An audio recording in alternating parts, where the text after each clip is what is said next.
नमस्कार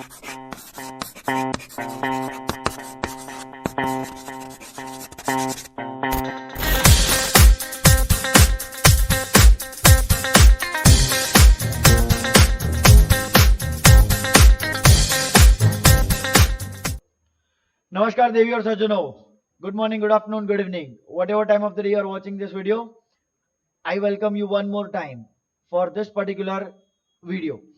आज हम क्या बात करने वाले हैं? Number ranking and time sequence वाले रीजनिंग के चैप्टर की बात करने वाले हैं. ठीक है. सो क्या होता है इसमें? What is number ranking, what is time sequencing? So बहुत सिंपल सी बात है. It is another branch. ये एक लीनियर शेड्यूलिंग की ब्रांच है. ठीक है. कि आपने कुछ लोगों को बिठाया, इसका रैंक आगे से कुछ है, पीछे से कुछ है, कितने लोग हैं, बस यही तरीके के आपको इसमें क्वेश्चंस मिलने वाले हैं. एक काम करते हैं, सीधा क्वेश्चन से शुरुआत करते हैं. मैं आपको फिर से याद दिला दूं, आपको ये करना चाहिए कि बिफोर आई स्टार्ट सॉल्विंग, जब मैं सॉल्व करना चालू करूं उससे पहले आपको वीडियो पॉज करना है, एक बार खुद से ट्राई मारनी है पढ़ के. अगर आपका सॉल्यूशन आ जाता है तो बढ़िया, वीडियो को पॉज को छोड़ना है और फिर सॉल्यूशन को कंपेयर करना है कि आपका मेथड बेटर है, परफेक्ट है, या आपने लंबे तरीके से आंसर लेके है, या आपका आंसर गलत आ गया तो क्यों गलत आया. लंबा मेथड है तो मेथड बदलना चाहिए. ये चीजों को हमें ध्यान में रखना है. आंसर नहीं आया तो भी कोई दिक्कत नहीं है, थोड़ी बहुत प्रैक्टिस के बाद मैं बहुत श्योर हूं कि 5वें 6वें क्वेश्चन के बाद आपके आंसर आने शुरू हो जाएंगे. चलिए तो सीधा छलांग लगाते हैं अपने पहले सवाल में. मैं क्वेश्चन पढ़ने वाला हूं, आपके सामने है. ठीक है.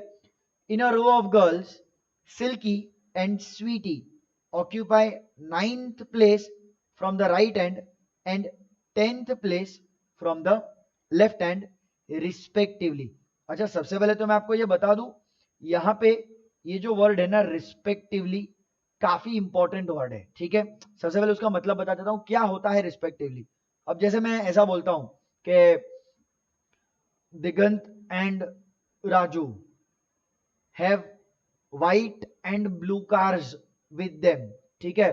तो दिगंत सर के पास कौन सी है, राजू सर के पास कौन सी है, एक्चुअली हम नहीं बता सकते क्योंकि इनके पास आपस में सफेद कलर की और नीले कलर की कार है. लेकिन जब मैं ऐसा बोलता हूं Digant sir and Raju sir has white and blue cars respectively, मतलब होता है दिगंत सर के पास व्हाइट, राजू सर के पास ब्लू. ऐसा क्यों? क्योंकि पहले मैंने दिगंत सर का नाम लिया था, फिर मैंने राजू सर का नाम लिया, फिर पहले मैंने व्हाइट कार बोला और उसके बाद मैंने नीली यानी ब्लू कार बोला. तो जब मैं रिस्पेक्टिवली बोलता हूं तो 1 to 1 ऑर्डर हो जाता है. लेकिन अगर मैं रिस्पेक्टिवली शब्द का उपयोग नहीं करता तो 1 to 1 ऑर्डर नहीं हो सकता. That is the reason the word respectively is very important. तो जब मैं बोलता हूं Silky and Sweety occupy 9th place from the right hand and 10th place from the left hand, इसका यह मतलब होता है कि ये जो आपकी सिल्की है वो है राइट साइड से 9th प्लेस. अब सबसे पहले तो बात यह है कि ऐसे अंडरलाइन करने जाओगे तो मुझे नहीं पता आपको कितने सारे अंडरलाइन करने पड़ेंगे. ठीक है. जितने बच्चे उतने अंडरलाइन करने पड़ेंगे. तो यहां थोड़ी अपनी आदत बदलते हैं, हम थोड़े नंबर्स का उपयोग करते हैं. क्योंकि वो राइट साइड से 9th प्लेस है, मैं ऐसे लिखना पसंद करता हूं. ठीक है. दूसरा कौन था? दूसरी थी स्वीटी. स्वीटी लेफ्ट साइड से. अब यहां राइट और लेफ्ट भी बहुत जरूरी है. ठीक है. सो चिंता मत करो, आपका राइट और उनका राइट सेम ही रखो, नहीं तो कंफ्यूजन और बढ़ जाता है. ठीक है. सो यहां पे हम क्या कर रहे हैं, 10th place from the left and कर रहे हैं. ठीक है. इतना हमने कर दिया रिस्पेक्टिवली. अब क्वेश्चन को आगे पढ़ा जाएगा. If they interchange their places, interchange their places का क्या मतलब होता है, स्वीटी की जगह पे सिल्की, सिल्की की जगह पे स्वीटी, ऐसा ऐसा अदला बदली हो रहा है. ठीक है. वो अक्षय कुमार का मीम देखा है ना, सेम वही हो रहा है यहाँ पे. अब उसमें क्या होगा, अब सर ऑब्वियस ही बात है, स्वीटी मेरे राइट से 9th हो जाएगी और सिल्की लेफ्ट से 10th. हाँ, पर उससे कुछ आप नया पता नहीं कर पाओगे. अभी भी मुझे ये नहीं पता इनके बीच में कितने लोग हैं. हालांकि मुझे कोई अगर बता दे इनके बीच में कितने लोग हैं तो मैं तुरंत बता दूं क्लास में कितने लोग हैं, पर वो मुझे नहीं पता. तो ठीक है, थोड़ा और आगे पढ़ा जाए।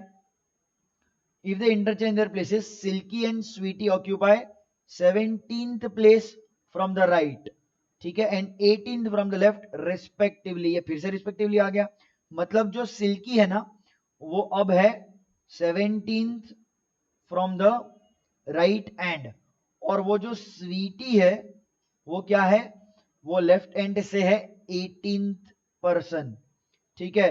ये बहुत सारी चीजें हमें बता देता है ये statement. How many girls are there in the row, ठीक। अब मैं आपको ऐसा बोलता हूं कि कोई भी एक पोजीशन को पकड़ो, not the girl, not the person, pick up a position. Let us say I pick this position, तो लेट से उस पे स्वीटी बैठे या सिल्की बैठे या मैं बैठू या राजू सर बैठे, फर्क थोड़ी पड़ेगा, कोई भी फर्क नहीं पड़ेगा, जगह तो वही है ना, जगह तो उतनी ही है। So always take the place as more important point. ये जगह आगे से 10वीं है और पीछे से 17वीं है, तो टोटल कितने लोग हैं। अब यहां से ना दो तरीके बनते हैं सॉल्व करने के। पहला तरीका क्या है बता देता हूं मैं। जब कोई बोलता है आगे से 10th, आप आगे से 10th हो, तो आपके आगे कितने लोग हैं, साइड में ड्रॉ करता हूं, आपके आगे हो जाएंगे 9 पीपल, ठीक है, आपके आगे हो जाएंगे 9 पीपल। ये बंद हो गया, तो आगे आपके 9 लोग, फिर आप खुद, पीछे से कोई 17th है। अच्छा, पीछे से अगर मैं पहला हूं, पीछे से मैं पहला हूं तो मेरे पीछे कोई नहीं है। पीछे से मैं दूसरा हूं, पीछे से मैं पहला हूं तो मेरे पीछे 0 लोग हैं। पीछे से मैं सेकंड हूं तो मेरे पीछे एक बंदा होगा या एक बंदी होगी। पीछे से मैं थर्ड हूं तो मेरे पीछे 2 लोग होंगे। समझ में आ रहा है, n-1, ठीक है। अब ये n-1 फॉर्मूला लाने की जरूरत नहीं है, कॉमन सेंस की बात है। तो अगर पीछे से मैं 17 हूं तो मेरे पीछे 16 लोग हो गए। अब मेरे आगे 9 पीछे 16, तो मेरे आगे 9 पीछे 16, 16 प्लस 9, 9 नहीं, 16 प्लस 9 कितने होते हैं 25।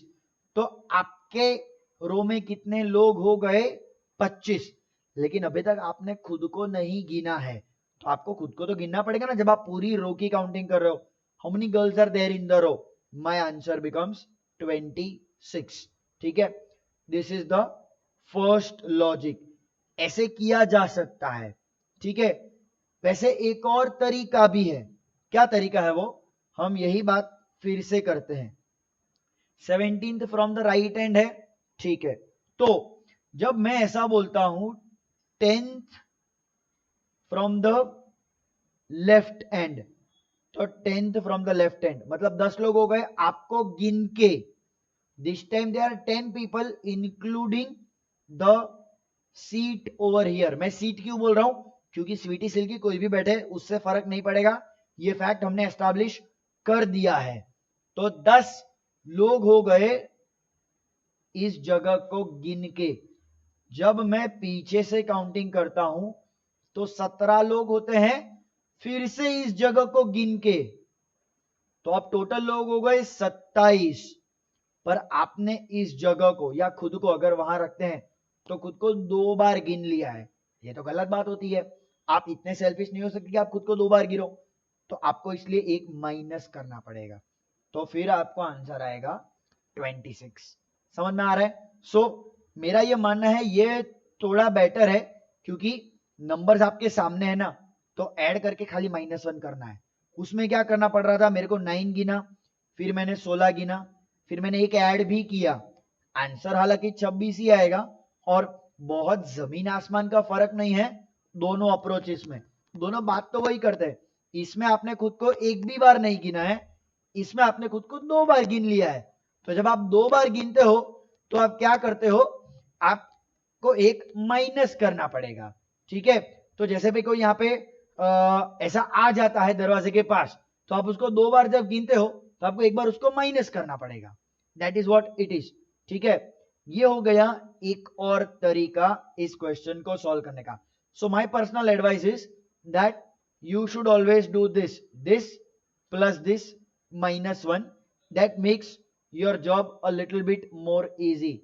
That makes your job a little bit more easy. ठीक है, सीधे सीधे नंबर दिख रहे हैं, हमने ऐड कर दिया और -1 कर लिया. अच्छा, मेरा ये पॉइंट है कि क्या सिर्फ ये करते तो आंसर आता? जरूरी नहीं है. लॉजिक का यही तो एडवांटेज है. इधर से जाओ उधर से जाओ, सब रास्ता गॉड के तरफ जाता है. सब रास्ते आपको आंसर तक लेके जाएंगे. मैं आपको सेम क्वेश्चन इसको पकड़ के भी सॉल्व करा सकता हूं. चलो देख लेते हैं. ये जगह, ये पोजीशन, चाहे सिल्की बैठे, चाहे स्वीटी बैठे, चाहे राजू सर बैठे, चाहे मैं बैठूं, ठीक है, राहुल सर बैठे, फर्क नहीं पड़ेगा. ठीक है, तो हम जगह की बात करते हैं. ये जगह 9th फ्रॉम बिहाइंड. सो जब 9 गिनते हैं तो हमने इस जगह को गिन लिया. Same place if you remember was 18th from the left. किधर गया? ये रहा 18 फ्रॉम द लेफ्ट. फिर आपने रैंक गिनी तो आपने इनको गिन लिया, पर दोनों ही बार आपने ये जगह को काउंट किया तो आप -1 करोगे, तो फिर मेरा आंसर 26 है. समझ में आया? एक क्वेश्चन को हम 4 तरीके से सॉल्व कर सकते हैं. चौथा मैं बता नहीं रहा हूं क्योंकि अगेन वो वही है. 9th मतलब 8 गिनूंगा, 18 मतलब 17 गिनूंगा, तो 8 और 17 हो जाएगा 25. लेकिन आपने खुद को गिना नहीं है तो 25 + 1 26. तो आप 4 तरीके से 26 ला सकते हो. मेरा ये मानना है हमेशा ऐसा सोचो. कौन सी जगह पकड़नी वो आपके ऊपर है, फर्क नहीं पड़ता उससे. जहां तक दोनों की इंफॉर्मेशन आपको दी गई है तो फर्क नहीं पड़ता. मान लेते अगर ये स्टेटमेंट नहीं दिया होता तो हम ये नहीं पिक कर सकते, तो हमें इनको लेके हेल्प करना पड़ता, क्योंकि हमें पता ही नहीं है आगे से 18 है या क्या है. ठीक है, बस इतना ध्यान में रखना है. So this becomes our first question. चलो अगले सवाल की ओर चलते हैं. There are 3 persons ABC standing. अब देखो 3 लोग आ गए हैं. ठीक है, सो कुछ चेंजेस आ गया compare to the previous question. तो ऐसे यार बहुत सारे अलग अलग टाइप के सवाल हम करने वाले हैं और हर एक सवाल में कुछ यहाँ वहां चेंज करने की कोशिश करेंगे, जिससे हमें क्या हो जाएगा, हमारा कॉन्सेप्ट की अलग अलग चीजें हमारे सामने एक प्रैक्टिस के तौर पे आ जाएगी. तो 3 people are standing in a queue. Of course queue मतलब लाइन में खड़े हैं. There are 5 persons between A and B. तो A और B के बीच में कितने लोग हैं? 5. जब मैं ऐसा बोलता हूं ना A और B के बीच में 5 लोग हैं, तो एक्चुअली 2 पॉसिबिलिटी बनती है. क्या? एक A जो है वो आगे होगा, B पीछे होगा. दूसरी पॉसिबिलिटी हो जाएगी कि B आगे हो जाएगा और A पीछे हो जाएगा, क्योंकि हमें नहीं पता ना, रिस्पेक्टिवली कहीं पे भी लिखा नहीं है, और रिस्पेक्टिवली लिखते तो ग्रामेटिकली गलत हो जाता कि भाई there are 5 people between A and B respectively. No, that does not make sense over here. तो ठीक है, तो क्या किया जाएगा, स्टेटमेंट को नोट किया जाएगा. 8 people between B and C. 8 persons between B and C. Again उसमें भी हमें कुछ ज्यादा तो नहीं पता चल रहा है कि B आगे C पीछे, वो बहुत बढ़िया चीज चल रही है. अब ऐसा बोल रहा है कि there are 3 persons ahead of C. तो भाई ओनली 3 लोग हैं जो C के आगे हैं. मतलब ये मेरे को समझ में आ रहा है कि C is one of the front runners. ठीक है, आगे खड़े रहने वालों में से है. और 21 लोग बिहाइंड A. अच्छा, 21 लोग बिहाइंड A नेसेसरीली ये नहीं प्रूव करता कि A पिछवाड़े में खड़ा है. ठीक है, वो तो ऐसा भी हो सकता है ना कि वो पहला था. अगर मैं सिर्फ इतने स्टेटमेंट को बोलूं कि there are 21 people behind A, तो हो सकता है A पहला ही खड़ा हो, है कि नहीं? हाँ, तो हम अभी भी कुछ एजम्पशन नहीं ला सकते. What could be the minimum number of persons in the Q? तो हमने ये नोट कर दिया कि 21 लोग हैं जो आपके A के पीछे. मतलब मेरे को ये बहुत क्लियरली समझ में आ रहा है कि इस क्वेश्चन में हमें अलग अलग पॉसिबिलिटीज के केस बनाने पड़ेंगे. चलो पहला केस लेते हैं. अब किसी को तो चालू करना पड़ेगा.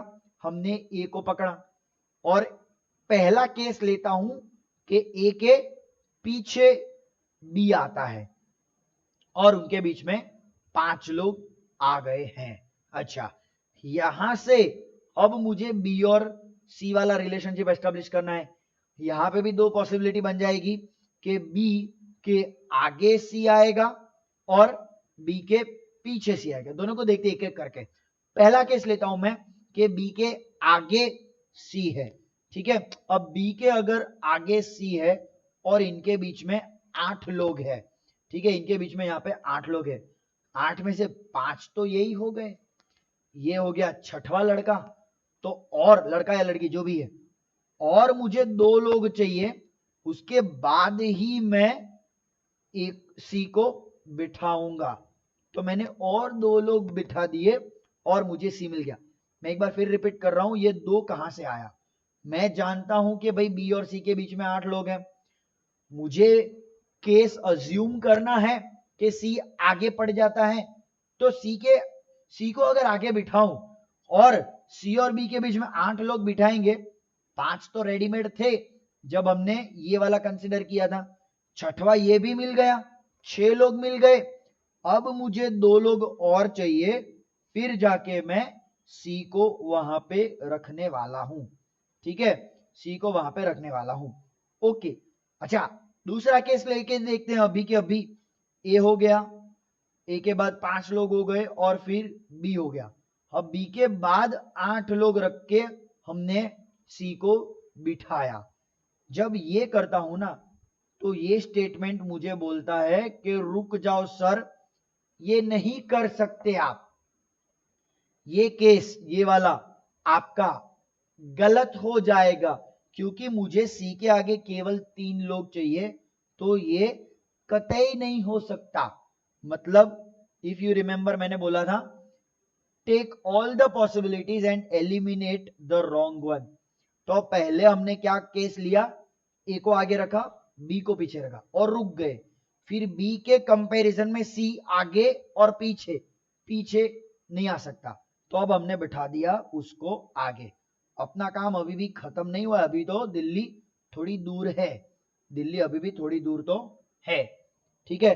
अच्छा बाय द वे, सी के आगे 3 लोग चाहिए, तो भाई लेके आओ, सी के आगे 3 लोगों को लेके आओ, बढ़िया। इकलौता स्टेटमेंट बचता है, ए के पीछे आपको 21 लोगों को बिठाना है। देख लो कितना ऑलरेडी अवेलेबल है, 5 लोग अवेलेबल हैं, छठवां बंदा मिल गया आपको, बंदा बंदी जो भी है, मतलब आपको 6 लोग मिल गए, आपको 21 बिठाने हैं, मतलब और 15 लोग चाहिए। ये हो जाता है मेरा पहला केस, ठीक है। क्या ये मेरा आंसर है? नहीं पता मुझे। क्यों नहीं पता? क्योंकि मुझे दूसरा केस लेना पड़ेगा, ठीक है, मुझे और केसेस ढूंढने पड़ेंगे, क्योंकि हमें तो मिनिमम नंबर चाहिए था ना, तो मिनिमम के लिए यू हैव टू चेक, ठीक है। दूसरा केस लेते हैं। दूसरा केस क्या बोलेगा, बी आगे और ए पीछे, तो बी आगे और ए पीछे, हमने बीच में उनको 5 लोगों को बिठा दिया। अब बी के कंपैरिजन में फिर वही बात करनी पड़ेगी, सी या तो आगे आएगा या तो पीछे। पहले मैं सी को आगे बिठाता हूं, तो अब वो 5 नहीं मिलेंगे ना, अब तो इधर सीधे सीधे 8 मिलेंगे आपको, क्योंकि बी और सी के बीच में 8 चाहिए थे। अब ए उसके बीच में आ ही नहीं रहा, तो ये 6 अलग हो गए, ये 8 अलग हो गए, ठीक है। अब क्या किया जाएगा, बहुत सिंपल सी बात की जाएगी कि सी के आगे 3 लोग हैं, हमने उनको भी बिठा दिया, ठीक है। ये अलग ही केस है, डोंट कंपेयर द 2 केसेस। मतलब ये मत बोलना कि सर इसके नीचे और ये इसके नीचे, नहीं नहीं, यहाँ तो 2 ही लोग हैं, यहाँ 8 लोग हैं, तो ये आपस में दोनों अलग अलग केस ही बन जाते हैं, दोनों अलग कहानियां बन जाती है, ठीक है। अच्छा हम ये भी जानते हैं कि ए के पीछे 21 लोग हैं, भैया बिठा दो यार ए के पीछे 21 लोगों को, ठीक है। मैं आपको ये बताना चाह रहा हूं कि केस 2 में वैसे एक और केस पॉसिबल होगा, जब सी आएगा बी के पीछे, तो चलो यार वो करते हैं। तो बी हो गया, बी और ए के बीच में 5 लोग हो गए, और मुझे बी और सी के बीच में 8 लोग चाहिए, तो और यहां 2 लोग मिलेंगे, लेकिन फिर वही बात हो जाएगी, अगर आपने सी को इधर बिठाया, सी के आगे तो ओनली 3 पीपल, ठीक है, ओनली 3 पीपल अहेड ऑफ सी, तो ये केस भी आपका सेम रीजन से कतई गलत हो जाएगा, क्योंकि मेरे को ऑलरेडी 9 लोग दिख रहे हैं उसके आगे, 2 3 5 8 और एक 9 लोग मुझे दिख रहे हैं सी के आगे, इसलिए ये केस आपका एकदम एकदम एकदम गलत हो जाता है, ठीक है। सो अब मेरे पास केवल 2 केस बचते हैं, अब और कुछ नहीं बचता, ये 2 केस में मुझे टोटल मारना है। मेरे को बहुत क्लियरली दिख रहा है कि ये जो केस है ना ये ज्यादा लोग ले रहा है। क्यों? अरे इधर 15 थे, इधर 21 हो गए, ये 5-5 चलो ठीक है, इधर भी ज्यादा हो गए, ये 3-3 सेम है, मतलब ऑफ कोर्स केस 2 में ज्यादा लोग है। ये आपको नहीं सी समझ में आता तो टोटली मार लो सीधा। तो केस 1 में कितने हो जाते हैं 15, केस 1 में हो जाते हैं 15, 5 20, 20 2 22, 22 3 25, 26 27 28। केस 1 में आपके लोग हो गए 28। वहीं केस 2 में कितने लोग हैं चलो गिनते हैं। 21, 21 और 5 26, 26 और 8 34, 34 और 3 37, 37, 38, 39, 40। केस 2 बोलता है 40 लोग, केस 1 बोलता है 28 लोग। हमें चाहिए मिनिमम लोग, तो मेरा आंसर क्या होगा? मेरा आंसर होगा 28। समझ में आया? सो हमने क्या देखा? हमने 4 केस देखे, 4 में से 2 को तो एलिमिनेट ही कर दिया क्योंकि वो तो पॉसिबल ही नहीं है। आप कभी भी क्वेश्चन में दी गई इंफॉर्मेशन को गलत नहीं साबित कर सकते, जुठला नहीं सकते। सो हमें जो ये दी गया था ना इंफॉर्मेशन, इसकी हेल्प से 4 में से 2 केस आपके आउट हो गए, 4 में से 2 केस आपके आउट हो गए, बचे केवल 2 केस। दोनों का हमने टोटल मारा और मिनिमम आंसर हमें मिला 28। ठीक है, चलो काफी इंटरेस्टिंग सवाल था, इसको थोड़ा तेजी से करना चाहिए और प्रैक्टिस के साथ आप कर सकते हो। चलो थोड़े अगले सवाल की ओर चलते हैं। ठीक है, चलो अगेन मैं ऐसे बोलूंगा, वीडियो को पॉज करो, खुद से एक बार ट्राई करो पढ़ के सॉल्व करने का। चलिए, अब अगर आपने वीडियो को सॉल्व कर दिया, आपने क्वेश्चन को, और अगर आपने वीडियो को पॉज से हटा दिया है तो चलो देखते हैं। Among 5 boxes, नंबर 1 2 3 4 5, 5 आपके नंबर वाले बॉक्सेस हैं। Every box has a different weight, सबका अलग अलग वजन है। Box number 1 is heavier than box number 5। अब आप चाहो तो उनको वर्टिकली रख सकते हो या हॉरिजॉन्टली। मैंने पिछले 2 सवाल में हॉरिजॉन्टली दिखाया था, अब मैं जानबूझ के आपको वर्टिकली दिखाता हूं ताकि आपको ये पता चले कि logic gives you lot of freedom, खुद के हिसाब से आप सॉल्व कर सकते हो। ठीक है, तो चलो वो देखते हैं। तो क्या बोल रहा है? Box 1 is heavier than box 5। तो अगर बॉक्स 1 इधर है तो 5 कहीं तो नीचे उसके होगा। हेवियर मतलब एकदम नीचे होगा, ये फिलहाल मुझे नहीं मालूम, बट लाइटर देन बॉक्स 3। तो कौन सा लाइटर देन बॉक्स 3 कौन सा होगा? Box 1 is heavier than 5, lighter than 3, मतलब 3 is heavier than 1। English language की बात है, ठीक है। जैसे कि फॉर एग्जाम्पल मैं क्या एग्जाम्पल दूं आपको, लेट्स से मैं शाहरुख खान से थोड़ा अच्छा दिखता हूं लेकिन ऋतिक रोशन से थोड़ा कम अच्छा दिखता हूं, तो दैट इज द एग्जाम्पल। ठीक है, तो बात तो मेरी ही चल रही है, कंपैरिजन मेरी ही चल रही है। ठीक है, I am smarter than Shahrukh but not smarter than Hrithik. तो शाहरुख ऋतिक नहीं, I am not smarter than Hrithik, that is the example. खैर और कोई एग्जाम्पल समझ में नहीं आ रहा था, पर चलो I hope you understand this thing. तो चलो हमने कंपैरेटिवली 3 1 और 5 को फिट कर दिया है। ठीक है, आगे बढ़ते हैं। 4 is heavier than box number 3, मतलब जो 4 है ना वो तो 3 से भी ज्यादा वजनदार है, तो वो 3 के भी ऊपर आएगा, but lighter than 2। Lighter than 2 कौन? 4, तो 2 आपका और ऊपर हो गया। अब क्योंकि मुझे 5 बॉक्सेस मिल गए हैं, मैं समझ गया कि अब 1 और 5 के बीच में कोई भी नहीं आने वाला है। ठीक है, तो हमने क्या किया, बॉक्स 1 को रखा, box 1 is heavier than box 5, box 1 is heavier than box 5, तो 1 हो जाएगा 5 के ऊपर, बट लाइटर देन 3, 3 हो जाएगा 1 के ऊपर।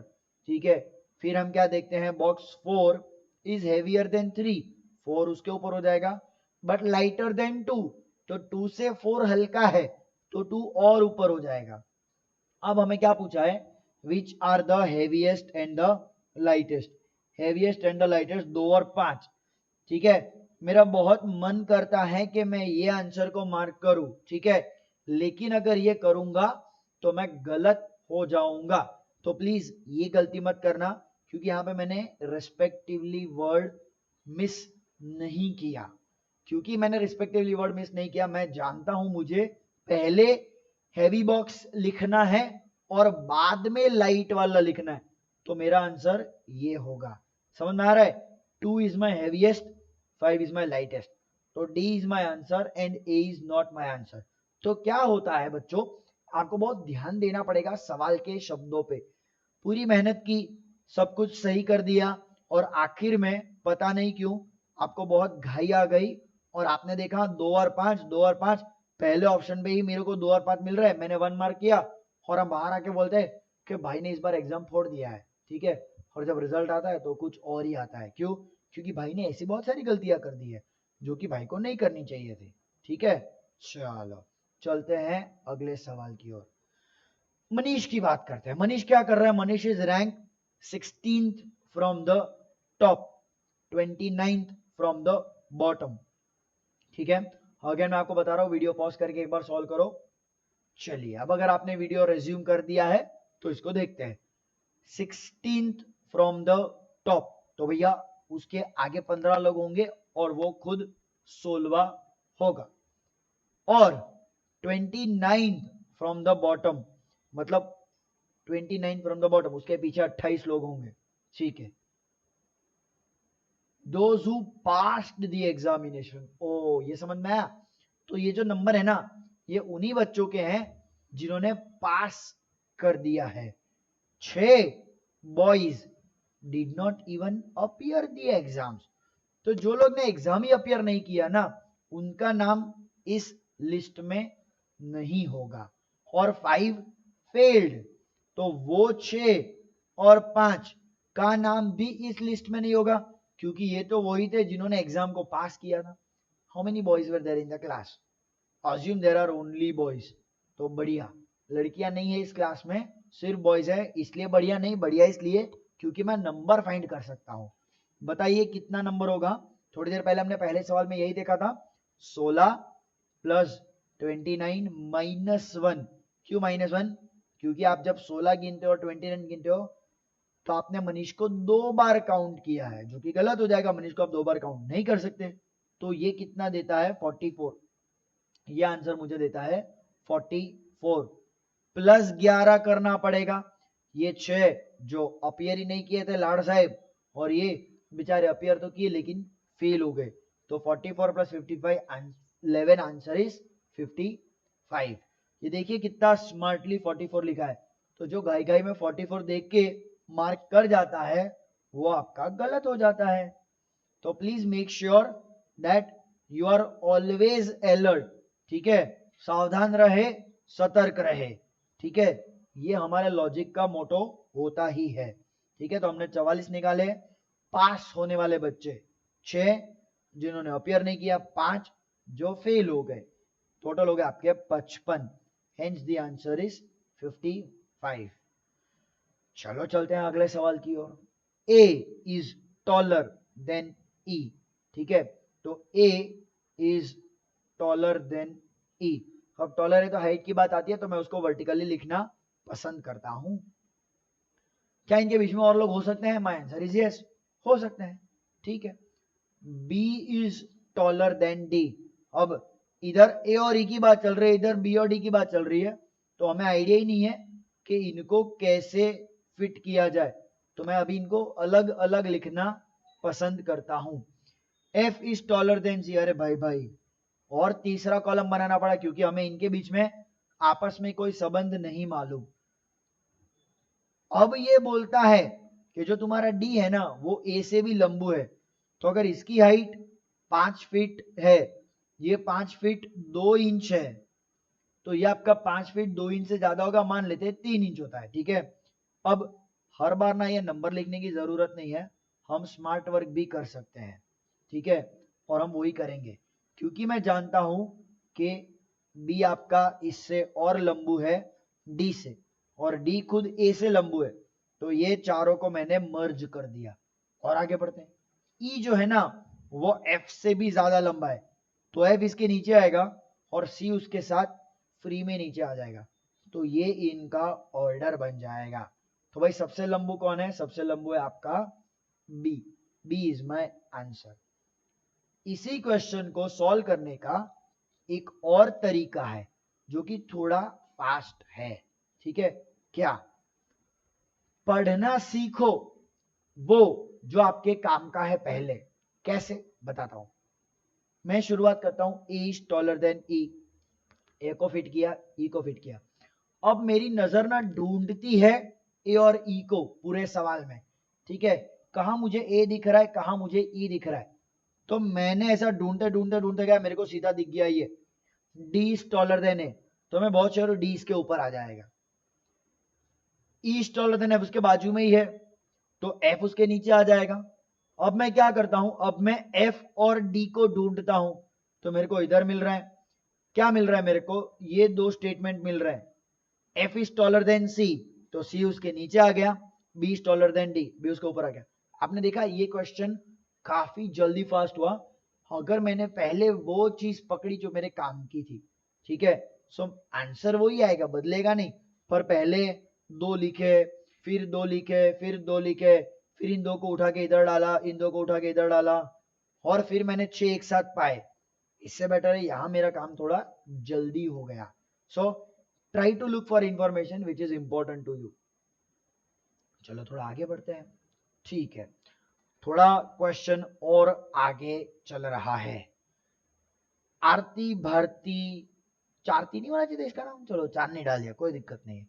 आरती भारती चारती है, चरती, हाँ नहीं।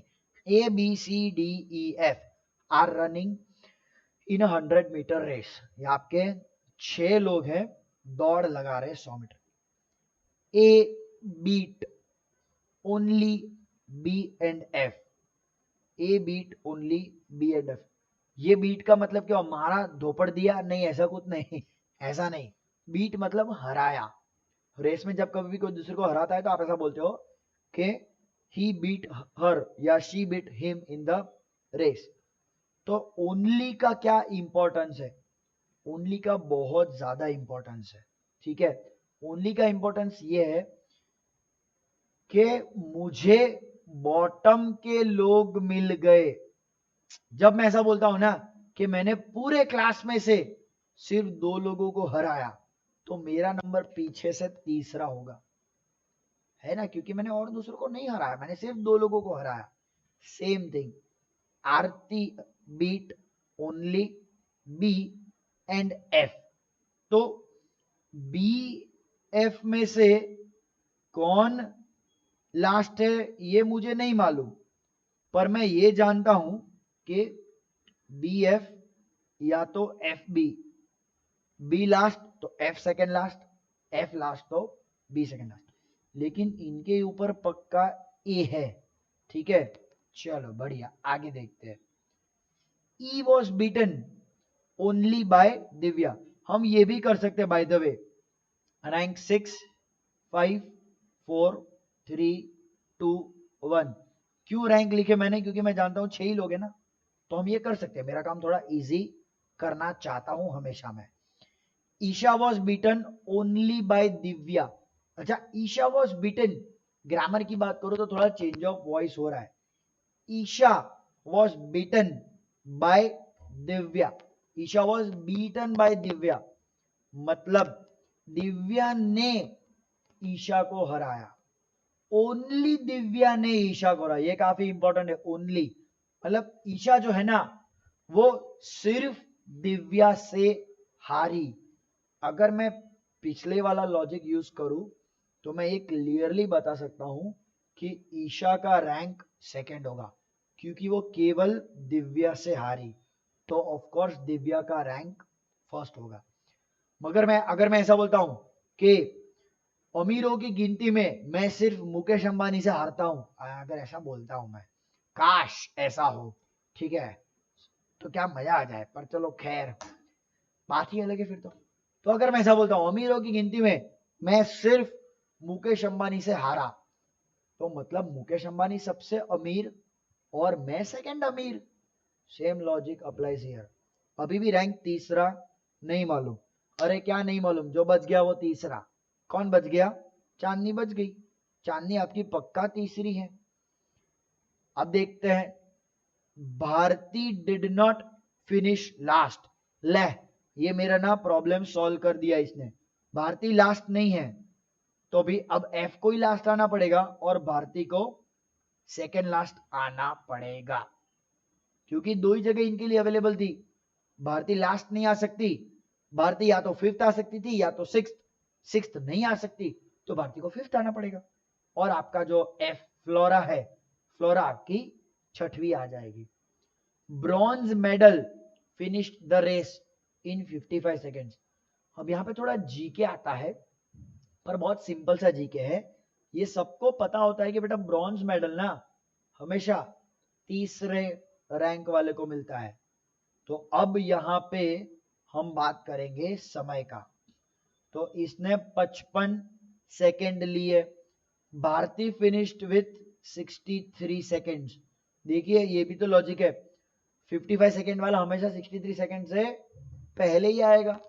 Okay, which of the following could be आरती's टाइम? कुड बी, बेटा ये कुड बी का क्या मतलब होता है? कुड बी का मतलब होता है कि हो सकता है, होगा ही ऐसा जरूरी नहीं है, हो सकता है। पर यार अब आरती का टाइम कैसे पता चले? देखो आपके सामने, आरती अगर 55 सेकेंड से कम टाइम लेती तो आरती का रैंक थर्ड होता और चांदनी का रैंक फोर्थ हो जाता, क्योंकि फिर आरती ने चांदनी को हराया होता। मतलब जो कुछ भी है, आरती 55 सेकेंड से तो ज्यादा ही टाइम लेगी, और आरती ने अगर 63 सेकेंड से ज्यादा टाइम लिया होता तो वो भारती के पीछे हो जाती, पर वो तो भारती के पीछे नहीं है, मतलब उसने 63 से कम टाइम लिया। ये तो लॉजिक होता है। देखो कौन सा ऑप्शन बैठता है, ये 55 से कम, ये 55 से कम, ये 63 से ज्यादा, बचा आंसर 61। अब ऑप्शन बनाने वाला ये जानता है कि इसको सॉल्व करने का ये इकलौता तरीका है, तो बस ये आंसर हो गया मेरा। वो भी एक ही आंसर ऑप्शन देगा जो इसमें बैठेगा, ठीक है, वो एक ही आंसर ऑप्शन ऐसा देगा। सर अगर दो दे दिए तो क्वेश्चन गलत है, फिर उसको ऐसा ऑप्शन देना पड़ेगा आइदर 61 और 59, नहीं तो क्वेश्चन गलत है, सिंपल। ठीक है, तो यहां मेरा ये आंसर सॉल्व हो जाता है। क्वेश्चन हो गया अपना, बस एक एक स्टेटमेंट को पकड़ो, सारे केसेस लो, ये हमने टेबल बना दिया, हमारा काम बन गया। Between 55 and 63, answer is option C. चलो सेम क्वेश्चन का दूसरा सवाल। तो हमने जो टेबल बनाया था उसको मैंने फिर लिखा हमारे सामने। इफ गोल्ड मेडलिस्ट, अब हम सब जानते हैं गोल्ड मेडलिस्ट कौन होता है? टॉपर, पहला रैंक वाला गोल्ड मेडलिस्ट होता है। बीट चांदनी बाय 20 सेकेंड्स, मतलब गोल्ड मेडलिस्ट ने लिए होंगे 35 सेकेंड। क्यों 35 सेकेंड? अरे यार 20 सेकेंड कम ना, सिंपल 20 सेकेंड उसने कम ले लिए, इसका टाइम हो गया 35। Which of the following can be ईशा's टाइम? तो ईशा 55 और 35 के बीच में आएगी। 55 और 35, 55 और 35, 55 और 35, ये तीन आपके आउट हो गए। इकलौता ऑप्शन बचता है B, 41 is, could be, can be. समझ आ रहा ना, कुड बी और कैन बी, ठीक है। अच्छा, अब ना यहां पे मैं आपको देता हूं थोड़ा ट्विस्ट, ठीक है। We twist, can we twist, can we twist, what can be the twist? छोटा सा हल्का सा ट्विस्ट आता है कुछ इस तरह।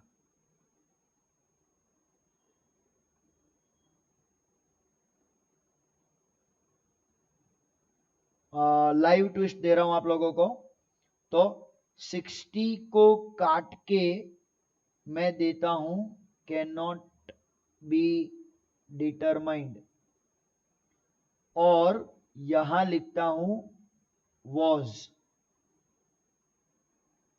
ठीक है, अब क्योंकि मैंने ये चेंज किया, आपको लग सकता है कि मेरा answer can not be determined ही होगा, ठीक है, पर एग्जाम में थोड़ी चेंज करेगा वो, एग्जाम में तो यही आएगा।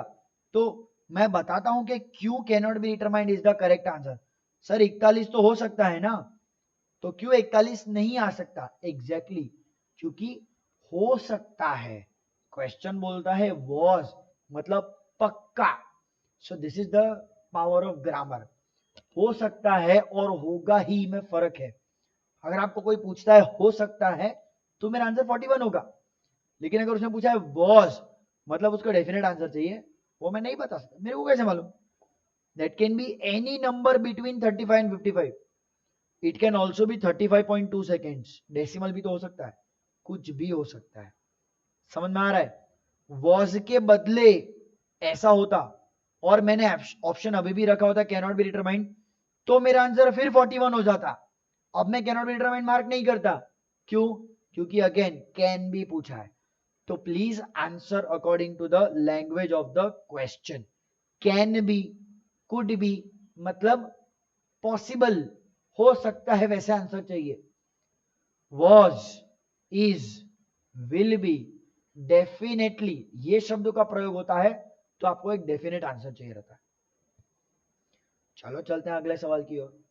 इन a row of children, Dale is 7th from the left and Vendor is 9th from the right.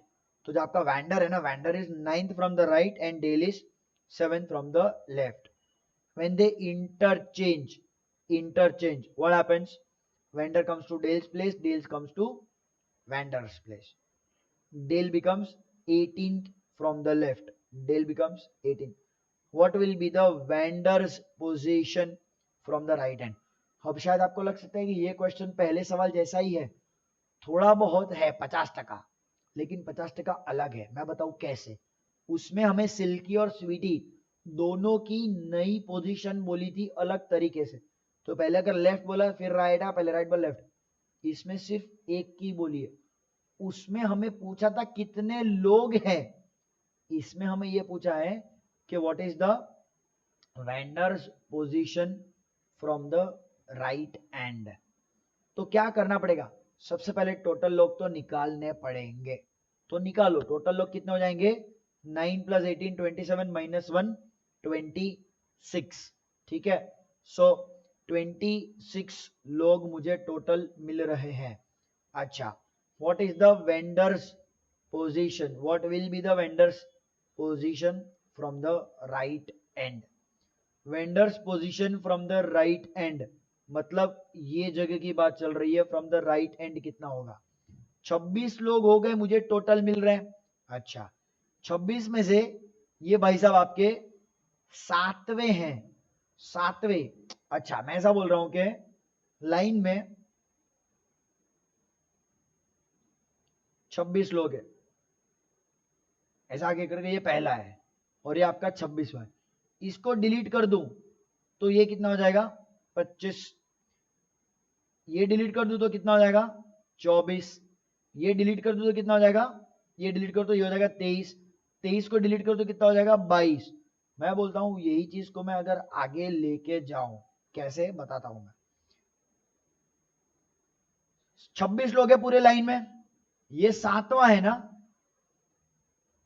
उसके पीछे कितने लोग होंगे? अगर ये 7वां है तो उसके पीछे 6 लोग होंगे। आप 6 के 6 को डिलीट मार दो तो ये बंदा आखिरी हो जाएगा और उसकी पोजीशन क्या होगी? 20वीं होगी, क्योंकि 26 में से आपने 6 को डिलीट कर दिया, तो उसका रैंक मुझे ऑटोमेटिकली मिल गया 20th from the right and. समझ में मैंने क्या किया? मैंने बिठा दिया 26 लोगों को लाइन में और पीछे के 6 लोगों को निकाल फेंका, तो ऑटोमेटिकली जितने लोग हैं आखिरी बंदे का वो रैंक होगा। आखिरी बंदे का रैंक क्या होता है? जितने क्लास में लोग होते हैं। बस मैंने वही लॉजिक यूज किया, तो ये हो जाता है one of the possible logic to solve. क्या? कि भाई जिस बंदे का रैंक ढूंढा है उसको आखिरी बना दो, तो उसका जो रैंक होगा वो वही होगा जितने लोग बचेंगे। तो 26 लोग थे, 6 लोगों को निकाल फेंका, आखिरी बंदा आपका ये हो जाएगा, उसका रैंक है 20, तो बस क्योंकि 20 लोग बचे हैं आपके। वैसे एक और तरीका भी है, looking at the initial place 9th from the left hand you will find out that there are 26 people.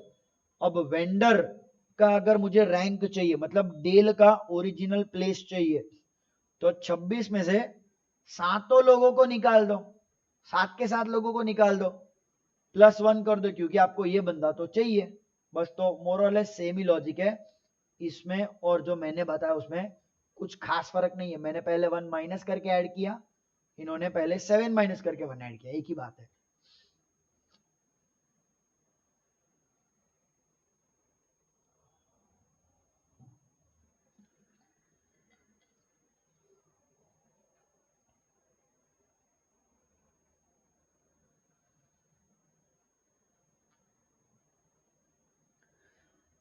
चलिए अगले सवाल पे चलते हैं। क्या बोलते हैं अपना अगला सवाल? In a class of 45 students, Aliya, Aliya rank top is 16, Aliya's rank from the top is 16। अब से हम जो सवाल करेंगे ना, वो शायद ये ट्राई करते हैं कि कैसे पेन वेन भी नहीं होता तो सॉल्व कर दे। अब तक हमें कॉन्सेप्ट समझना था, इसलिए हमने क्या किया, पेन का इस्तेमाल किया। अब ट्राई मारेंगे हर सवाल में कि विदाउट पेन कैसे सॉल्व करते। चलो बताता हूं मैं, ट्राई मारेंगे। Of course Aliya's rank from the top is 16, मतलब स्टोरी समझो, आलिया 16वें रैंक पे है, उसके आगे 15 लोग हैं, ये दो चीज दिमाग में बिठा दो। Alan is 6 ranks below Alia. अच्छा बाय द वे क्लास में 45 बच्चे हैं, फाइन। एलन का रैंक क्या होगा? आलिया से 6 नीचे, तो 16 और 6 हो जाता है 22, तो एलन का रैंक हो जाएगा 22। कहां से? ऊपर से। अच्छा अगर ऊपर से 22 है तो नीचे से कितना होगा? बहुत सिंपल सी बात है, ऊपर से 22 है ना, मतलब ऐसा विजुअलाइज करो, लिस्ट में ये 22 लोग आ गए इंक्लूडिंग एलन, बचे कितने? 45 माइनस 22, कितना होता है 45 माइनस 22? 23। पर हमें पूछा है एलन रैंक, 23 तो एलन को छोड़ के लोगे, एलन का रैंक 24, बात खत्म। तो विदाउट पेन कैसे सॉल्व किया मैंने? आलिया 16, एलन 22, तो people not considering Alan are 23। Alan और उसके ऊपर के लोगों को डिलीट मारो तो 23 लोग बचेंगे, एलन उसमें आखिरी था, इसलिए एलन आपका 24वां बंदा है नीचे से। बस ये करना था हमको। There are 23 people behind Allen is what we have found out, तो Allen has to be 24th। समझ में आ रहा है? तो अब बाकी जितने सवाल है हम सब में यही ट्राई मारेंगे कि हमें पेन की जरूरत ना पड़े। देखो आज मेरे हाथ में कोई पेन नहीं है, तो मैं वही ट्राई मारने वाला हूं कि विदाउट पेन हम सॉल्व करने की कोशिश करेंगे, ठीक है। विथ पेन अगर करते तो अब बताता हूं उन लोगों के लिए जिनको विथ पेन ही समझ में आता है, कोई दिक्कत नहीं है, प्रैक्टिस करो। आपका टारगेट होना चाहिए कि विदाउट पेन सॉल्व करो। तो आलिया क्या हो गई? 16th हो गई, आलिया हो गई आपकी ये 16th। 22 हो गया आपका एलन, क्यों? क्योंकि इनके 6 नीचे है, वो 6 रैंक नीचे है, किनके? आलिया के। आलिया से 6 रैंक नीचे एलन है, एलन है 22 लोग, टोटल हो गए 45 लोग। तो of course 45 minus 22 is 23, so there are 23 people below Alan. So if I go from bottom, Alan will be 24th, Alan will be 24th, and option C becomes my answer. चलो अगले सवाल पे चलते। फिर से 45 लोग आ गए, बढ़िया, 45 अच्छा नंबर है। Manav is 27th from the right end, यहां से 27वां मानव है। 17 लोग बिटवीन मानव एंड मानवी। अच्छा यहां पे ना थोड़ा पैटर्न पकड़ो, मान लेते मानव और मानवी के बीच में कितने दिए? 17 लोग दिए, ठीक। 17 लोग नहीं होते, मैं बोलता हूं कोई भी नहीं होता मानव और मानवी के बीच में, तो क्या हो जाता? मानव आपका होता 27th, मानवी होती या तो उसके एक आगे या तो एक पीछे, ठीक है। मानवी या मनवी जैसे भी आप उनको बुलाना चाहो, फर्क नहीं पड़ता उससे, ठीक है। गुजरात में मनवी होता है, पंजाब में जाओगे तो उसको मानवी बुलाएंगे, बॉम्बे जाओगे मानवी बुलाएंगे, तो उस पे मत अटको आप। 0 लोग हैं इनके बीच में, तो मनवी या मानवी इज 1 माइनस 1 प्लस। एक जन है, एक जन बीच में है, तो ये 17, बीच में एक जन 16, ये हो जाएगा 15, या तो पीछे है 18 और 19। एक जन है, 0 जन थे तो आपने प्लस और माइनस 1 किया, एक जन है तो आप प्लस और माइनस 2 करोगे, 2 जन का गैप होगा तो प्लस और माइनस 3 करोगे। बेटा 17 जन का गैप है तो आप क्या करोगे, प्लस और माइनस 18 कर लो। किस में, इसमें, सॉरी ये तो 27 है, नहीं तो हम नंबर बदल देते, उससे कोई फर्क नहीं पड़ता। There are 27th rank is Manav. So either you add 18 और you subtract 18। क्यों एक ज्यादा, क्योंकि रैंक की बात चल रही है। तो भैया माइनस करोगे तो आपको मिलेगा 9 और प्लस करोगे तो आपको मिलेगा 45। और क्योंकि 45 चिल्ड्रन है, both the ranks are possible, my answer can not be determined. क्योंकि 9th भी आपका ऑप्शन है, 45 भी ऑप्शन है, और क्वेश्चन बोलता है what is, what could be नहीं, व्हाट इज, मतलब उसको एक डेफिनेट आंसर चाहिए जो गिवन इंफॉर्मेशन के थ्रू नहीं दिया जा सकता। समझ में आ रहा है? हमने क्या करा, हमने करा मानव का रैंक दिया 27, 18 प्लस 18 माइनस, ठीक है। क्यों 18 माइनस, अगेन लॉजिक क्या था, इनके बीच में कोई भी नहीं होता तो प्लस माइनस प्लस 1 माइनस 1, उनके बीच में एक जन होता तो प्लस 2 माइनस 2, 2 जन होते तो प्लस 3 माइनस 3, क्योंकि 2 गैप और तीसरा, 2 गैप और तीसरा, that is the reason. My answer is can not be determined. In a row of person, position of Sanket from the left side is 33, left से 33, right से 34। बहुत सिंपल क्वेश्चन, टोटल कितने लोग, 33 plus 34 67 minus 1, answer 66। Pen नहीं चाहिए, pen को उठाना ही नहीं है हमें।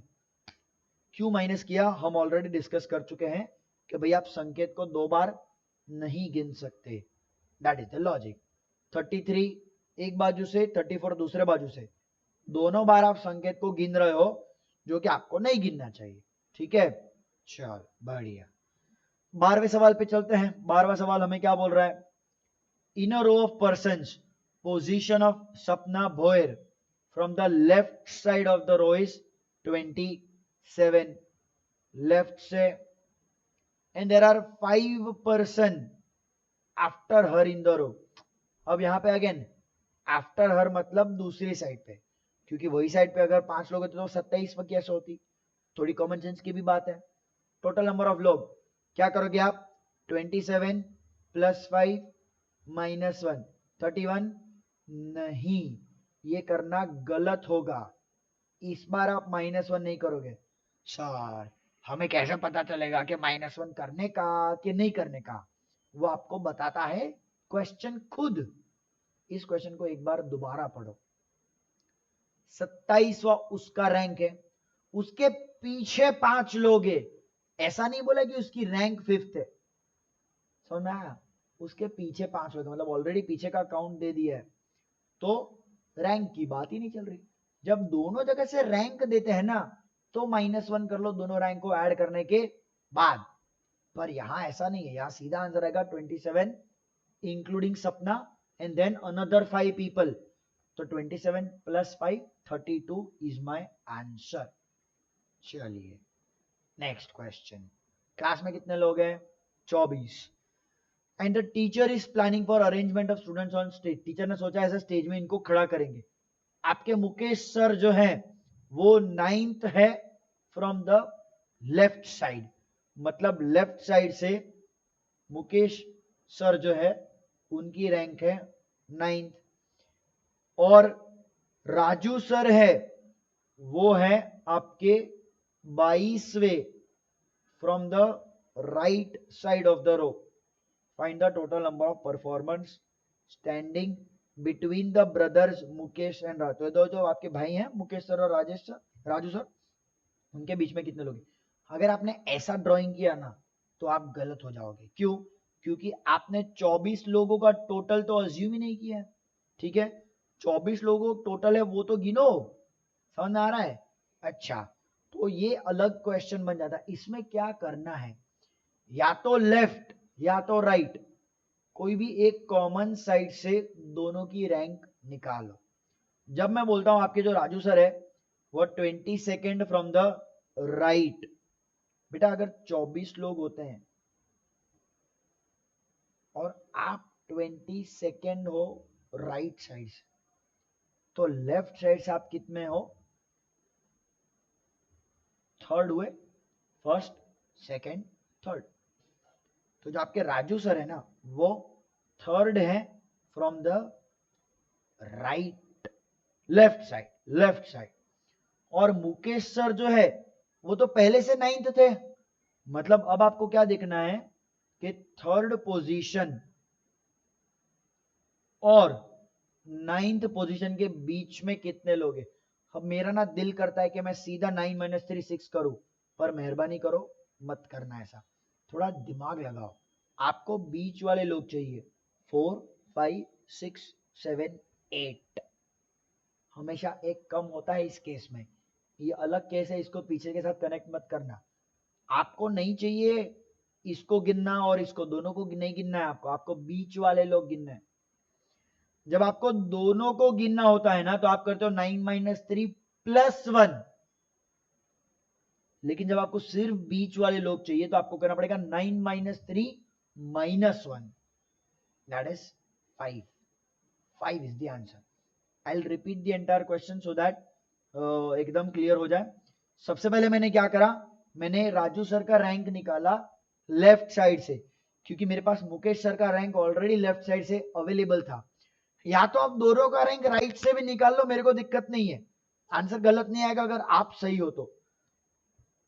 मैंने दोनों का लेफ्ट साइड से रैंक निकाला जो कि मुझे मिला 3rd and 9th. बस उसके बीच में कितने लोग होंगे, उसके बीच में होंगे 5 लोग. 5 is my answer. Let's try to solve another similar question. There are 64 history books arranged in a row at a central library of Vadodara. Ancient history is 25th from the left. Okay. And medieval history is 30th from the right.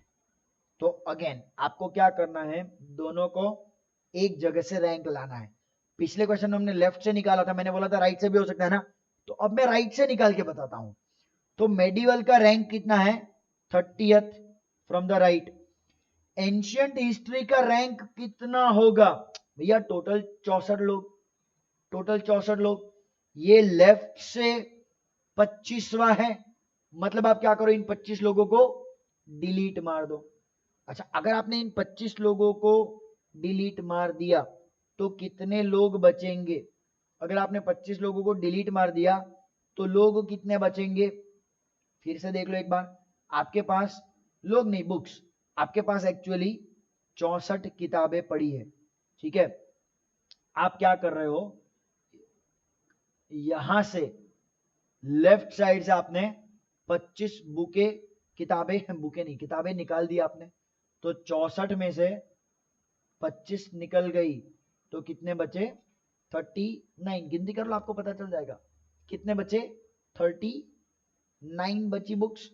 मतलब अगर इसको ना गिनूं तो कितना हो जाएगा? 39 books होंगी. लेकिन हमें तो चाहिए ना एंशिएंट हिस्ट्री चाहिए. मतलब एंशिएंट हिस्ट्री होगी आपकी 40वीं किताब फ्रॉम द राइट साइड.